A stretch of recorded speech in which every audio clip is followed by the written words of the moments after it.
السلام عليكم ورحمة الله. إذا في هذا الفيديو إن شاء الله غادي نحاولوا نكملوا المتراجعات المثلثية، وغادي نشوفوا متراجعات وحدين أخرين. إذا كما كتشوفوا معايا هنا، إذا المطلوب هو حلول هذه المتراجعة في المجال ناقص بي تل بي. إذا حل في المجال ناقص بي المتراجعة كوس إكس زائد بي على 6 أكبر أو تساوي 1 على 2. إذا كما شفنا شنو المتراجعات يعني اللي كتكون فيهم زاوية عادية، يعني زاوية يعني إكس ولا بي ولا، وإنما هي هذه المتراجعة هي إكس زائد بي على 6، بمعنى ميمكنناش مباشرة نستعملوها يعني ناخذ الزاوية إكس زائد بي على 6 نخدمو بها مباشرة بالدائرة المثلثية، ولكن هاد المتراجعات اللي بحال هكا اللي كتكون فيهم زاوية مثلا إكس زائد شي حاجة أولا إكس شي حاجة أولا إكس ناقص قيمة معينة، هنا كنستعملو تغيير المتغير. يعني كنغيروا هذا المتغير هذا باش يرجعنا غير زاويه عاليه، نردو مثلا بزاويه طيب. اذا هنا غادي نشوفوا كيفاش نحلوا هاد المتراجعات ان شاء الله. اذا هنا شنو كنديروا؟ كناخذوا هاد اكس زائد بي على 6 كنوضعوا واحد متغير واحد اخر. اذا غادي نضع تي يساوي اكس زائد بي على 6. فوالا وعلى بركه الله نكملوا في المتراجع. اذا هنا غنضغط تي هو اكس زائد بي على 6، بمعنى إذا لدينا إكس ينتمي للمجال ناقص بي تاع بي، بمعنى هذه المتراجعة هذه غنردها بدلالة بي، غادي نخدم بدلالة بي، ثم بعد ذلك نستنتجوا القيم ديال إكس. إذا إلا كان إكس أول حاجة هو العملية غنحصروا هذا المتغير اللي عندي. دونك إلا عندنا إكس كينتمي للمجال ناقص بي تاع بي، إذا غنحاولوا نجبدوا بي. أول حاجة كنحطوا هذا المتغير هذا، دونك غناخدو عندنا اكس محصور بين ناقص بي و بي، دونك غتكون عندنا اكس زائد بي على 6 بما محصور بين ناقص بي زائد بي على 6. فوالا وهنا غتجي تبقى لنا بي زائد بي على 6. فوالا دونك اكس بلس بي سور 6 غادي يكون محصور بين دونك موان 5 بي سور 6 اي 7 بي سور 6. إذا هذا هو التي، ومنه تي غادي يكون كينتمي للمجال، يعني غنخدمو المتراجعة في المجال ناقص 5 بي على 6 و 7 بي على 6. فوالا إذا مثل هاد المتراجعات لابد من نديرو تغيير المتغير. كنوضعو تي هو هاد لافالور اللي عندنا، اللي عندنا ماشي غير إكس، عندي زاوية زايدة، دونك كنوضع تي هو إكس زائد بي على 6. إذا أول عملية ملي كندير هاد المتغير هذا كنأثر في بي هذا، دونك سي إكس أبارتيان لانترفال موان بي، إذا غادي نوجد القيم ديال تي، يعني المجال فين غادي يتغير تي. إذا ماشي دابا عندنا إكس، عطاونا إكس أنا محصور بين ناقص بي و بي، بمعنى إكس زائد بي على 6 غنضيف لها جهة بي على 6 و بي على 6، دونك كنخرج عندنا إكس زائد بي على 6 محصور بين ناقص 5 بي على 6 و 7 بي على 6، بمعنى هذا هو تي. إذا تي إذا أنا المتراجع اللي غنخدم، إذا المتغير ديالها موجود في المجال ناقص 5 بي على 6 7 بي على 6. إذا بعد ما حصلنا هذا المتغير اللي لقينا قيم المجال اللي غادي نخدمو المتراجعة، رجعنا نكتب هذه المتراجعة هذه اللي عندي هنا تكافئ. إذا غندير بحال هكا، إذا غنكتب المتراجعة هذه كوس، دونك كوس إكس بلس بي سور 6 أصغر تساوي 1 على 2 تكافئ هذه المتراجعة، بحيث أن إكس ينتمي للمجال ناقص بي تاع بي. إذا هذه المتراجعة تكافئ كتكافئ هذه المتراجعة كوس تي، بلاصة هذا غنحطو تي أكبر أو تساوي 1 على 2، فوالا، بحيث تي ينتمي للمجال هذا ناقص 5 بي على 6 و 7 بي على 6. فوالا إذا غادي نولي لك كنخدم متراجعة عادية، لاحظوا عندنا زاوية عادية تي، ولكن تي كينتمي للمجال ناقص 5 بي على 6 7 بي على 6، بمعنى هذه المتراجعة هذه راه كتكافئ هذه بوضع تي هو إكس زائد بي على 6. إذا غنحاولوا هنايا مباشرة باش نفهموا المتراجعات المثلثية. غادي نحلوا هذه المتراجعة، وهي متراجعة هو عادية يعني، غادي نحاولوا نحلوا هذه المتراجعة. دونك إلا لقينا تي غنستنتجوا القيم ديال إكس اللي كيتغير، إنما إكس كيتغير في المجال ناقص بي حتى بي، و تي كيتغير في المجال ناقص 5 بي على 6 7 بي على 6. إذا أعتقد أنه واضح يعني. إذا اللي يحل مثل هذه المتراجعات لابد من تغيير المتغير حيت كيسهل علينا. إذا ما عندناش هنا غير زاوية يعني عادية، إذا هنا عندنا إكس زائد بي على 6، إذا وضعنا تي هو إكس زائد بي على 6، هذه أول عملية كنديرو، كناخدو القيم اللي عطاونا ديال إكس في المجال فين كيتغير إكس اللي هو ناقص بي تال بي اللي عندي هنايا، كنحاول نقطر هاد البي هذا باش نلقى المجال فين غيتغير. دونك هداكشي درنا عطانا أن البي مكسورة بناقص 5 بي على 6 و 7 بي على 6. ثم بعد ذلك كنمشيو كنكتبو المتراجعة الثانية تكافئ هاد المتراجعة الثانية. إذا غادي نحاولو دابا نخدمو على هادي، ثم بعد ذلك نستنتجو القيم ديال إكس، وهادشي اللي غنديرو دابا. دونك غنمشيو هذا. إذا وضعنا بي هو إكس بي على 6 باش نسهلو العمليات الحسابية. حتى المتراجعات تكون بسيطة بالنسبة لينا. دونك غنكتبو المتراجعة، نعاودو المتراجعة اللي عندنا في التمرين اللي هي كوس إكس زائد بي على 6. دونك صافي صار من 1 على 2 وصار من 1 على 2 بحيث إكس ينتمي للمجال عندي ناقص بي تاع بي. إذا هاد المتراجعة هادي تكافئ هاد المتراجعة كوس بي، هذا هو بي، أصغر وتساوي 1 على 2 بحيث بي ينتمي للمجال ناقص 5 بي على 6 7 بي على 6. فوالا دونك أنا غنخدم على هادي، ثم بعد ذلك غادي نستنتج الحلول ديال المتراجعة اللي عندي اللي هي بدلالة إكس بطبيعة الحال.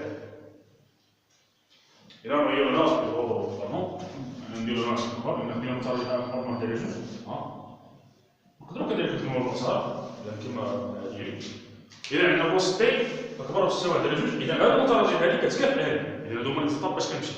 إذا غنجي دابا نحل هاد المتراجعة هادي، إذا شنو غنديرو بطبيعة الحال لحلول المتراجعة كنستعملو مباشرة ميديانين، كنستعملو مباشرة الدائرة المثلثية مباشرة، ما كنحلو لا معادلة لا والو، كنديرو مباشرة الدائرة المثلثية ونشوفو طريقة بسيطة كيفاش غنوصلو لحلول هاد المتراجعة هادي. هادي يعني إذا نديرو الدائرة المثلثية بطبيعة الحال. غنرسمو واحد الدائرة مثلثية معينة. ناخدو مثلا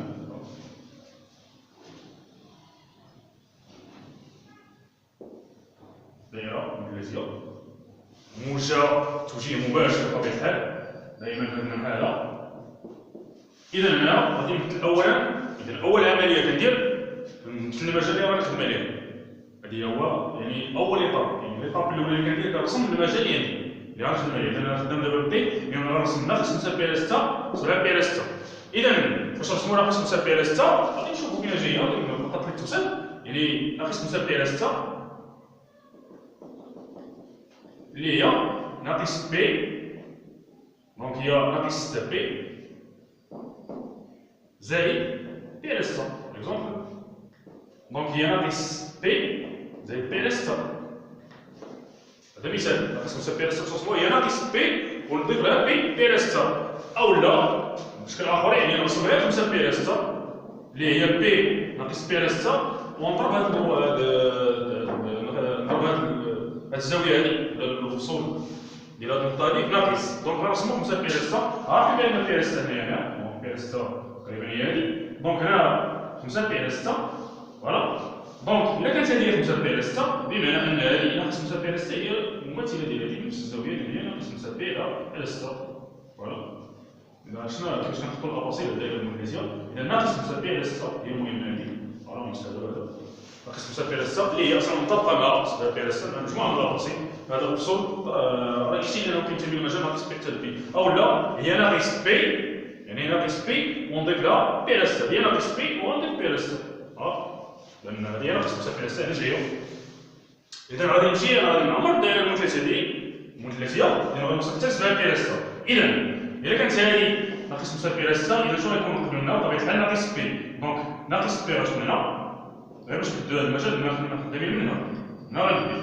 إذا قبل لنا شنو ناقص بي؟ إذا ناقص 5 بي على 6 هاد ناقص بي غتكون ناقص بي على 2 لأن ناقص بي ضفنا بي على 2 إذا ناقص بي على 2 هنا صفر. دونك بي سور 2 بي على 2 بي على 2 نضيف لها بي. إذا ما وصلناش حتى 7 بي على 6 إذا بي وصلنا بي. شنو هي 7 بي على 6؟ دونك 7 بي على 6 هي بي زائد بي على 6. إذا وصلنا لبي واش غنضيف؟ هاد القوس هذا هو بي على 6 اذا غادي هنا اذا هي بي زائد بي اس تي غتكون منطبقه مع هذه، اذا بين قوسين تبدا بي اس تي، وبالتالي غنكون سالي في المجال. بما انكم خص نعرف نختار لافاصيل اللي عندي باش ما نغلطش في المجال. اذا غنعاود اذا ناقص 5 بي اس تي غيجيني هنا هاهي. اذا باش نعرف انا شنو غيجيني هنا غادي نشوف يعني النقطه ولا الوصول اللي قبل هذا. اذا ناقص 5 بي اس تي غادي موراها قبل منها ناقص بي. اذا ناقص بي غنضيف بي على جوج، هنا ناقص بي على جوج غنضيف بي على جوج هي صح، غنضيف بي على جوج هي بي على جوج، غنضيف بي على جوج هي بي، وغنزيد واحد بي على 6 هذا القوس هذا اللي هو 7 بي على 6. اذا انا فين خدام يعني ناقص بي ما دخلش لي في المجال فقط غير اختصار. اذا المجال اللي غنطلق فيه من هو منه ناقص 5 بي على 6 ناقص 5 بي على 6 7 بي على 6. فوالا صافي انه باين اللي تمشي للافاصيل. اذا دابا حنا المرحله الثانيه غنجيو عرفتي غادي نجيو نخدمو. اذا ليطاب الثاني اللي كندير بعد ما رسمت المجال الدائره المثلثيه، اذا غنحط المجال اللي عندي اللي هو غادي نحط بليتو العدد ديالي كنرسم هذا العدد. اذا كنقارن كوس تي مع 1 على 2. اذا كنرسم هذا المستقيم هذا. اذا الكوس حنا عارفين الكوس كيتمثل على هذا محور البسيط، بمعنى هذا المستقيم هذا ماذا يمثل؟ هو اكس يساوي 1 على 2. اذا نرسمو هكا غنرسم المستقيم اكس يساوي 1 على 2. اذا هذه 1 اذا غادي يقسم الزاويه يقسم هذا المستقيم على 2. 1 على 2 هو نصف ديال هذه القطعه، غنرسم 1 على 2 المستقيم اكس يساوي 1 على 2 هكا. غادي يقطع الدائره بنقطتين وهما حلول وعلامه، هنا نقطه وهنا نقطه معينه. بطبيعه الحال كاين مجموعه النقط على حسب المجال اللي غنمشيو فيه. صافي دونك هنايا كنرسمو هذا المستقيم اللي عطاو لنا ها هو وندير قوس يعني 1 على 2. ها هي القيمه ديال القوس هي هذه. كتجي المرحله الثانيه كنرسم انا القوس اللي عندي. اذا كيما شفنا بانه هذا المستقيم هذا سواء سميناه المحور ديال السينوس سواء المحور ديال القوس فهو كيقسم الدائره جوج ديال لي بارتي. واحد الطرف كيكون اكبر وواحد الطرف صغر من ديك العدد اللي بغينا نقارنو معاه. اذا حنا بغينا نقارنو القوس مع 1 على 2 بما هذا المستقيم هذا راه المستقيم هذا يقسم الدائره دو بارتي. واحد لابارتي على اليمين ديال هذا العدد وواحد لابارتي على لابوش ديالو. اذا هنايا على دروات بمعنى اليمين هذه القيام اللي كبيره اللي القوس ديالها كبيره من 1 على 2 بمعنى هذه الزاويه هذا القوس هذا ناخذوا اي زاويه خديتها من هنا فالقوس ديالها اوتوماتيكمون راه كل 1 على 2. والابارتي الثانيه هي القيام ديال الزوايا اللي القوس ديالها اصغر من 1 على 2. فوالا اذا هنايا نحيدو هذا ناقص بي ما عنديش باش نمشي في المجال. اذا الترقيق غير منا. اذا هذه الطريقه باش كنمشيو. دابا غنمشيو نشوفوا هذا القوس هذا اللي كيعطينا هاد الحلول هادو. حنا بغيناش الزوايا اللي القوس ديالها اكبر من 1 على 2 بما شنو غناخذ يعني هاد لابارتي هادي. اذا فين هو هذا القوس؟ هادو هما الزوايا. هذا القوس يخدم شرط ليبيز ها. اذا هذا القوس هذا هو الحلول هما الزوايا اللي القوس ديالها اكبر من 1 على 2 هي هاد لابارتي هادي. بمعنى هاد الاعداد هادو القوس ديالهم جاي فوق قدام 1 على 2 اكبر من 1 على 2. اذا انا غادي نجي غادي نحول هذا القوس يعني غادي نحاول نجبدو شنو هو. اذا غادي نكتب اس مجموعه الحلول تساوي اذا الاس غندير اس دونك بغينا هنا اكبر من 1 على 2 يعني هذا القوس هذا يعني هذا الاعداد. اذا حنا شنو غنديرو؟ اذا اول عمليه كنمشي كنطبق دائما منطبق المجال باش نجي نحسب مباشره هذا القوس هذا. اول حاجه نحسبوا هاد الاعداد اللي هنا هاد الزوايا اللي كنعطيو 1 على 2 في هذا المجال. اذا شنو كندير؟ ناقص 5 بي على 6 دائما غتكون لنا الزاويه ديالنا 1 على 2 الزاويه اللي خصنا نعطيو هي بي على 3 بي على 6 1 على 2 دونك بي على 3 غندير هنا 3 وغندير هنا على 3 بحال هكا. الا ماش نحط هذا الوسط هذا ماش نخليه هكا يعني حتى نشوف المجال اللي راني خدام فيه. فوالا بلا ما نقطر الاول يعني غادي نجي مباشره غادي نجي هنا على 3 الزاويه غير على 3 نقسم غير على 3 وهنا نقسم على 3 بمعنى الوسط راه غادي نجيبو مناش ما انا غادي الدائره المثلثيه وغادي نشوف هاد الوسط هذا يعني ضروري غنكون على 3 ما يمكنش ان الزاويه الرئيسيه هي على 3. يلا نمشي يلا نطرق منها ونطرق المجال دائما غنطرق منها ناقص 5 بي على 6 غادي نزيد نخلي هذه حتى نوصل لهذا الوصول الرئيسي هذا. اذا هنا بغينا ناقص 5 بي على 6 ناقص بي على 2 0. اذا هذا صفر. اذا باش نعرفنا هذه النقطه هذه هنا صفر. اذا غادي نرجع لعندها يعني من بحال المعاكس هذا القوس هذا ملي يمثل هو بي على 3 دائما كنطبق هذا اذا عندي هنا 0 غنرجع من المعادلات، اذا هي 0 ناقص بي على 3، اذا هذا تمثل لي ناقص بي على 3. فوالا اذا هذه ناقص بي على 3. غادي نكمل وسط انا 0، دونك 0 دابا غادي نزيد دايما غادي نتحرك بالقوس بي على 3، اذا 0 غنضيف لها شنو؟ بي على 3. دونك الا درت 0 زائد بي على 3 صافي بي سور 3. فوالا هذا الحلول ديالي، المعادله التابعه الحلول ديالي. دونك بي على 3 انا غادي خصني نحبس فاش 7 بي على 6، دونك انا وصلت بي هنايا غنزيد هنا 7 بي على 6، دونك ماغاديش نعاود ندير دوره اخرى صافي وصلت للمجال الكويس. اذا لاحظتوا معايا حتى الحلول ديال المعادله كنجبدوهم هما ناقص بي على 3 و بي على 3، يعني لا داعي باش نضربوا ولا باش نحلوا معادله باش القوانين من المتراجعه. اذا دابا انا القوس اللي كيحق لي رجعوا للمتراجعه ديالنا، اذا القوس اللي كيحق هذا الشرط قلنا هذا، اذا غادي نحاول نحدد هذا المجال. اذا ماغاديش نمشي غادي نمشي لطرف المجال، اذا هذا القوس هذا ناقص مسافه الى السالب في المجال، غادي نمشي من هنا من هنا ناقص، غادي نمشي من هنا، دونك هذا ما كاينش لان هذا القوس هذا القوس ديالو الاصغر، غنوصل هنا باخذ هذا القوس هذا، القوس كيحق ما كيحق، اذا هو ناقص بي على 3 بي على 3، يعني غندير موان بي سور 3 بطبيعه الحال على حسب هذه تساوي، اذا ناقص بي على 3 غنكون المجال مغلق، اذا ناقص بي على 3 حتى بي على 3 غنزيد وصلت هنا بي على 3 7 بي على 6، بما انا مابغيتش نعاود نزيد الدوره اخرى. اذا الحل اللي كنخرج عليه كيطلع على تي ماشي اس، لان تي ينتمي للمجال ناقص بي على 3 بي على 3، لان ناخذ دليل مباشر باكس، اذا عندي تي هذا هو الحلول باش تكون هذيك المتراجعه قوس تي اكبر او تساوي 1 على 2، اذا تي ينتمي للمجال ناقص بي على 3 بي على 3، بما انا لقيت تي رجع دابا المتراجعه هذه الاولى لان عندي مجهول المتراجعه هو اكس، ولكن لقيت تي بما انا يمكن لي نلقى اكس، اذا غادي نحاول نجبدو بهذه الطريقه هذه. دونك عندي تي هي اكس زائد بي على 6، فوالا غادي نحاول دابا نجبد هذا اكس هذا بطبيعه الحال باستعمال التقرير، غادي نحاول نضرب، فوالا. اذا العمليه بسيطه، عندنا تي محصور بين هذا وهذا، بما ان اكس زائد بي على 6 غادي يكون محصور بطبيعه الحال بين ناقص بي على 3 و بي على 3، الناقص بي على 6 الطرفين بجوج غنعطيني ناقص بي على 3 ناقص بي على 6، ولا الجهه بي على 3 ناقص بي على 6، ونحسب هادشي هذا. دونك هذه غتعطيني ناقص 6 بي ناقص هي ناقص 9 بي على 18، دونك ناقص 6 ناقص 3 هي ناقص 9 بي على 18، والثانيه غتعطيني دونك 6 بي، دونك 6 بي ناقص 3 بي هي ناقص 3 بي على 18. إذا نختزل، إذا إكس غيكون محصور بين ناقص بي على 2 بطبيعة الحال تساوي، فوالا. دونك هنا غتعطيني و ناقص بي على 6 بيان سور، فوالا. إذا بعد ما لقيت بي كنحطها عندي هذه التي، إذا لقيت بأن هذا التي محصور بين ناقص بي على 3 و بي على 3، إذا غادي نحاول نضرب في إكس، إذا لقيت إكس هو ناقص بي على 2 و ناقص بي على 6، اذا الخلاصه مجموعه الحلول اللي غندير اذا ناقص الحلول ديال المعادله، اذا هي ناقص بي على 2 لانها تساوي بطبيعه الحال، اذا ناقص بي على 2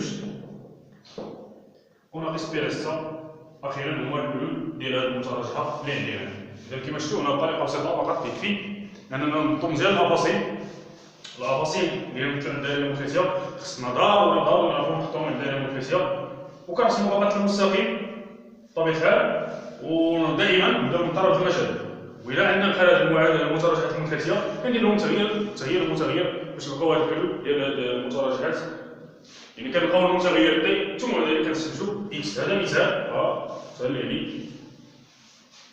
سهل يعني ماشي مشكل، سواء بغينا اصغر كمثال، هذا تي بغيت انا اصغر ناخذو كمثال يعني باش نشوفوا الحاله الثانيه، الا بغينا مثلا القوس اصغر من هذه القيمه هذه كمثال يعني. إذا مثلا كمثال بغينا مثلا عطونا مثلا قوس تي بغيناه أصغر من 1 على 2، بما شنو غناخذ؟ غناخذ هذا القوس هذا، ولكن كيفاش غنحدو؟ إذا تبعوا معايا دابا غنخدموا على هذه مثلا ناخذ قوس تي أصغر من 1 على 2، إذا شنو غندير؟ بغينا القيم اللي القوس ديالها أصغر من 1 على 2، يعني هذا لابارتي هذه بما هذا، إذا كيفاش غندير؟ كنبقى خطا كاين ناقص بي على 3 كاين غنمشي بي على 3 وجهه هكا، دونك هذا خطا. اذا دائما الطريقه هو اننا كننطلقوا دائما من طرف المجال اللي عطونا، يعني من الطرف الاول، اذا كنمشي من المجال حتى نسالي هكاك غنحقق مزيان القوس. اذا نتبعوا شنو غندير دابا. انا قلت مثلا قوس تي اصغر من 1 على 2. اذا شنو غندير هنا؟ فين هو هذا القوس؟ هو هذا كله. كيفاش دابا غادي نقولوا؟ كيفاش غنكتبوا؟ غادي ندير تي، تبعوا معايا، تي ينتمي للمجال، غادي يبدا دائما من طرف المجال. هنا فين تبدا منها؟ ناقص 5 بي، ناقص 5 بي على 6 حتى 7 بي على 6 غادي يبدا منها. اذا كاين هذا يخطئ. ها هو هذا القوس ديالو صار 1 على 2. غندير تي ينتمي للمجال ناقص 5 بي على 6 حتى ناقص بي على 3. بطبيعة الحال هنا تساوي هنا باين هذا ما كاينش بريفي ديال هذا ما نحيدو وغنوصل هنا. وكاين هذا الطرف بقى في المجال. شنو بقى في المجال؟ بقى فيه هذا شويه هذا الطرف القوس هذا كله اللي هو بي على 3 7 بي على 6 بي على 3 7 بي على 6. اذا فقط تمكن هنا في نفس الطريقه بواحد لاباسون انالوج، يعني غادي نجبدو اكس بطريقه مباشره، الطريقه المماثله لهذه. هذا فقط غير باش تفهموا لي كانتين بجوج. لقينا تي بنفس الطريقه اللي لقينا بها انا اكس بنفس الطريقه اللي نجبدها من الطرف. فوالا. اذا هنا هي الطريقه. بما مثلا الاسرار يعني ماشي هذا القوس هذا، ولكن كيفاش غندير ليه؟ كنجي من طرف المجال دائما منه، كنبدي من ضوء المجال منه من ناقص 5 بي على 6، يعني المجال بادي منه غنطرف منه. انا ما بانتش ربما غادي بي على 3 ناقص بي على 3 غادي يكون خطا، ولا كيفاش غنتاقل؟ يعني ندخل هنا في الكبار اذا كان الطرف دائما من طرف المجال دائما، دونك كنمشي منه ناقص 5 بي على 6 بي ناقص بي على 3. ها القوس الاول هذا كيحقق. نحيد منه هذا كيبقى لي عاوتاني بي على 3 حتى 7 بي على 6 غيكون سالي في المجال. وبنفس الطريقه غادي نبقاو نجبدو على اكس. بما انا غنقطرو هذا، بما انا شنو غندير هذا باش نقطر؟ عندي هنا غناخذ هنا تي مصور بهذا المجال نقطر غنلقى اكس، ونعاوتاني من جهه المجال نقطرو غنجبد اكس. فقط هادو غير حالتين بجوج باش الا كنت شي غموض تخيلني مابقاش امور غامضه. اذا هذه طريقه اللي كنعملوا هاد المتراجعات المثلثيه اللي فيهم زوايا بحال هكا، زوايا يعني كنديروا دائما تغيير متغير باش نحققوا الحلول ديالها. هاد الدائره المثلثيه كنديروا تغيير متغير كنلقاو اولا تي ثم بعد ذلك كنستنتجوا اكس. وانما الشيء اللي خصنا نركزوا عليه هو اننا خصنا نعرفوا نحطوا الافاصيل هاد الدائره المثلثيه، وكذلك نعرفوا نشوفوا المجال. اذا بالنسبه انت تحدد لي المجال، لو نحددوا المجال اكبر ولا اصغر اللي كنمشي دائما من طرف المجال. دائما كنبداو من طرف المجال باش نعرفوا القوس اللي حنا غنخدموا عليه. فوالا. اذا نعتقد انه باين.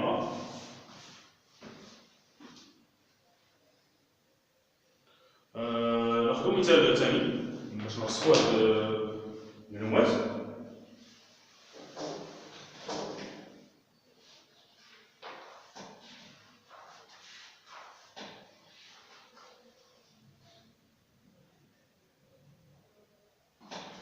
إذا ناخذ مثال ثاني.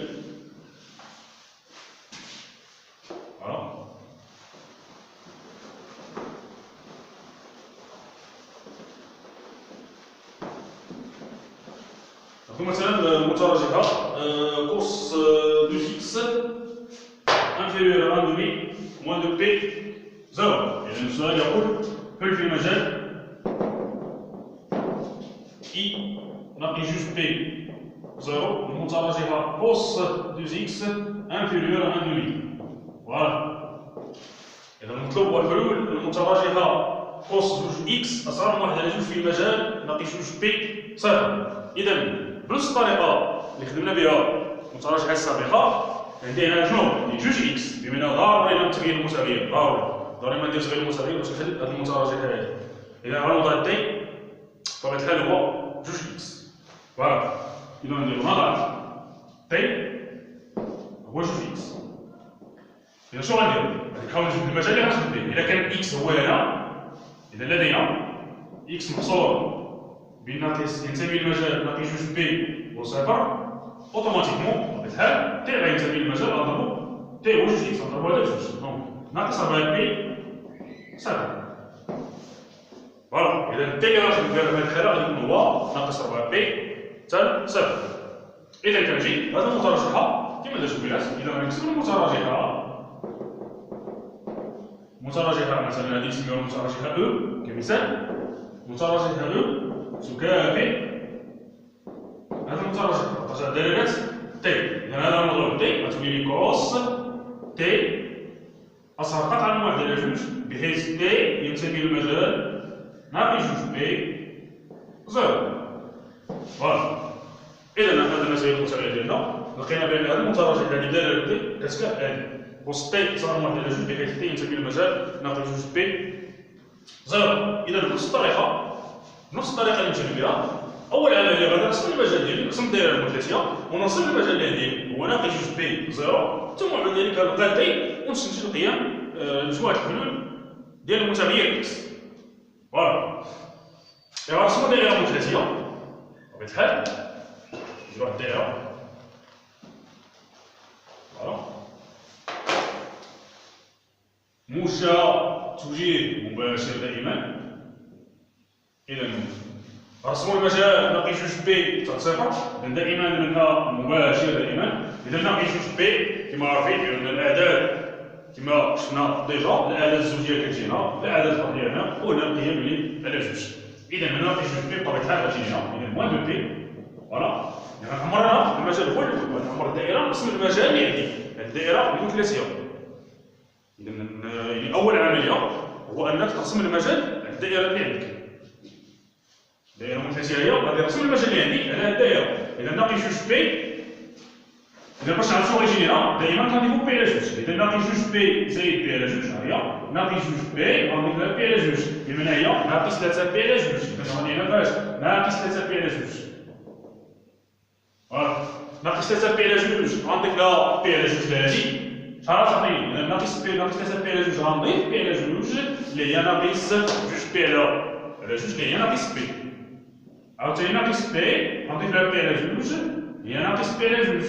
ناقص بي على جوج غنضيف لها بي على جوج هي صفر. ونكتبهم بحال هكا بالدورة سهل عليكم. صفر غنضيف لها بي على جوج يعني صافي بي سور 2. بي سور 2 غنضيف لها بي على جوج دونك سي بي. يلاه خدينا واحد المثال بيتو. دونك هنا موان 4 بي باردون. هنا موان 4 بي خطأ. نرسمو هنا موان 4 بي نمشيو موان 4 بي باردون.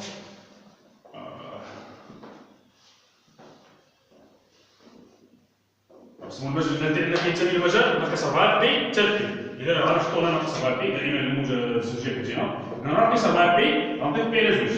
إذا موان 4 بي بلس بي سور 2 غنضيف لها بي على جوج. دونك هي شحال هي؟ هي ناقص 4 بي زائد بي دونك هي ناقص 7 بي على جوج. فوالا. إذا الوصول الأول هو ناقص 7 بي على جوج.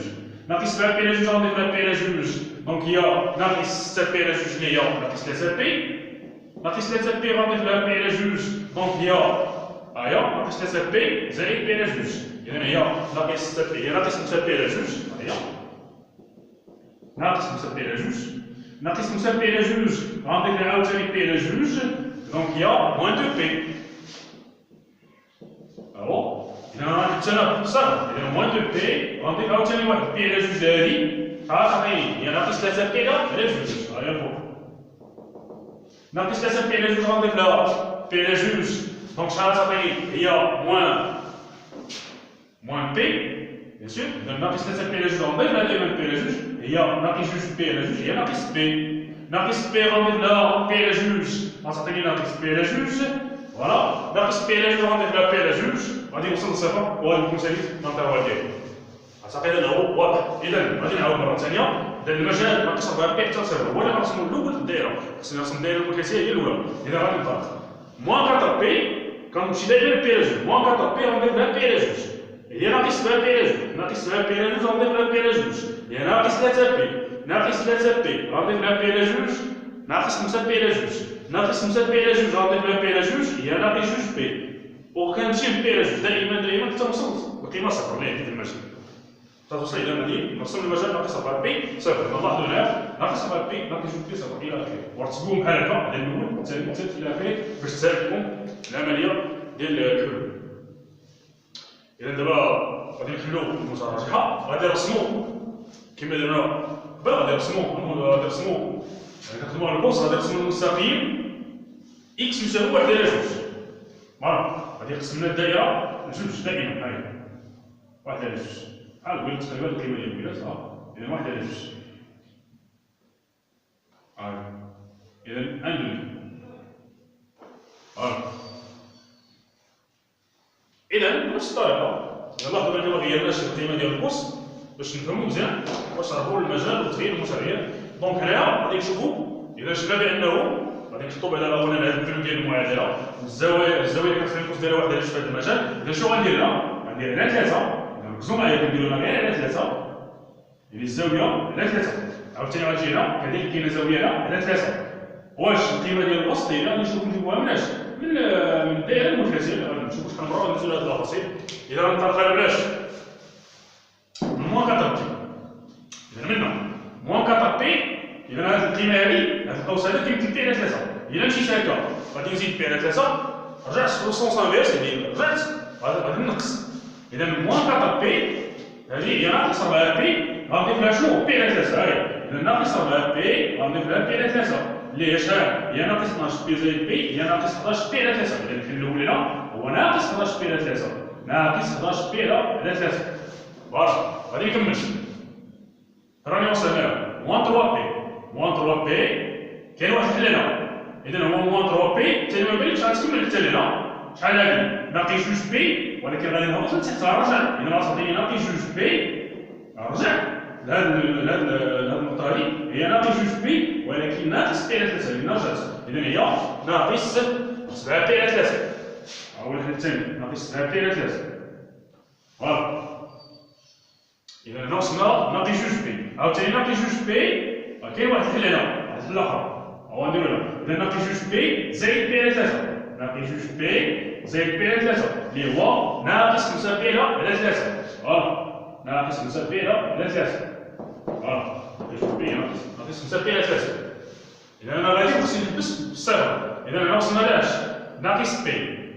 دونك موان بي غادي نكمل، غادي نوصل لهذا. غادي نوصل لهاد القيمة هادي، كاين واحد الوصول ناقص بي غادي نوصل بلاش لصفر، ولكن غنقص صفر ناقص بي على 3 غتعطيني الحل الآخر هو ناقص بي على 3. فوالا. أعتقد أنه واضح. إذا وصلت هنا لصفر غنحبس. بمعنى حتى الحلول ديال المعادله بدلاله دي الا بغيت الحلول ديال هذه هو اذا كاين الحل ناقص 11 بي على 3 ناقص 7 بي على 3 ناقص 5 بي على 3 وناقص بي على 3. بمعنى حتى الحلول ديال المعادله يمكن نجيبوهم من الدائره المنحسبه مباشره بلا ما نهضر. اذا الحلول اللي عندنا هما هي شنو؟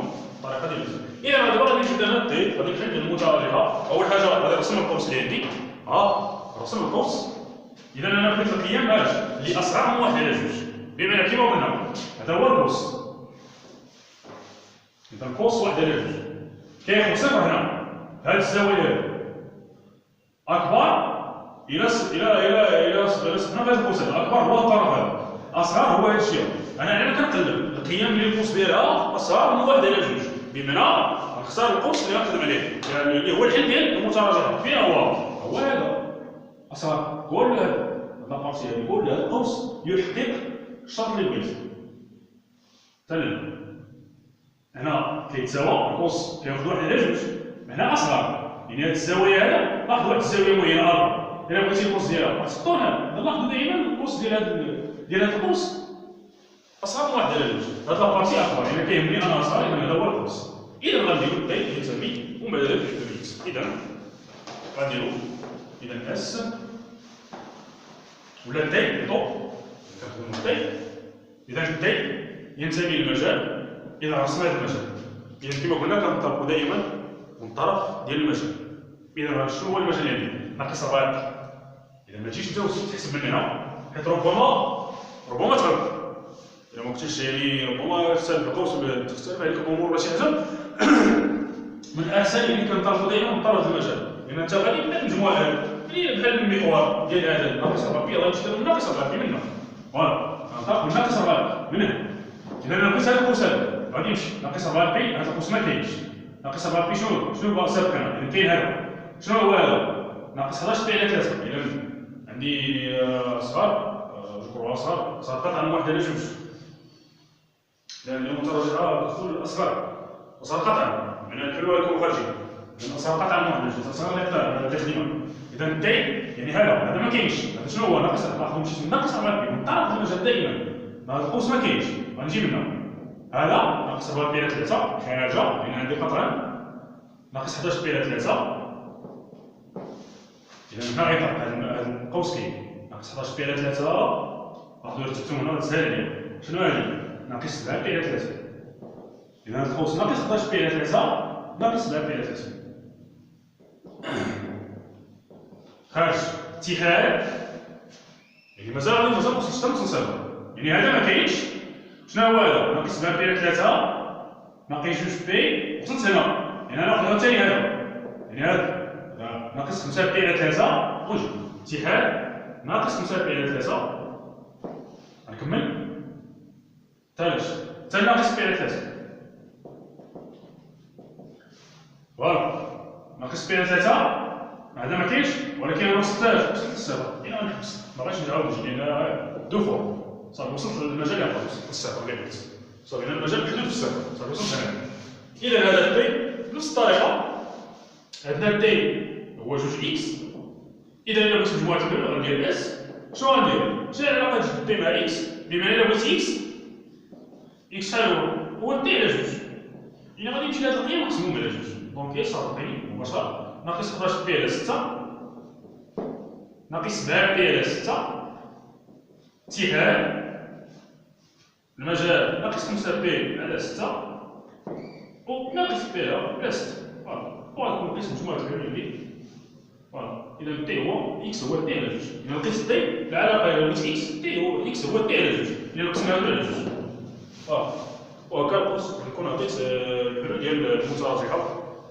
إذا هكا كنحلو هاد المتراجحات اللي من هاد الشكل هذا بتبيين متغير كنردوها للمتراجحة يعني عادية اللي كنخدمو بها، ملي كترجع بحال إكس دي كنوضعو دي، ولكن خصنا دائما نعرفو نحطو الأفاصيل على الدائرة المثلثية ضروري ونرسمو المجال اللي عندنا ونرسمو القوس يعني فقط. وإلا كنا كنخدمو على السينوس غنخدمو على هاد المحور. أعتقد أن تكونوا فهمتو، ومن بعد إن شاء الله غادي نحاولو نشوفو متراجعات وحدين أخرين. يعني الشيء اللي خصنا نركزو عليه هو أننا دائما ونركز مرة ثانية هو أننا نعرفو نحطو الأفاصيل على الدائرة المثلثية، وملي كتكون عندنا زوايا بحال هكا هذه هي الطريقة المبسطة اللي كنديرو تغيير المتغير لإيجاد الحلول لهاد المتراجحات المثلثية. حتى لا فيديو إن شاء الله المجاية إن شاء الله ونحاولو نتوسعو نشوفو متراجحات أخرين خاصة في المجموعة R كيفاش كنحلو هاد المتراجحات في لونسومبل R. إذا نتمنى لكم التوفيق إن شاء الله. السلام عليكم.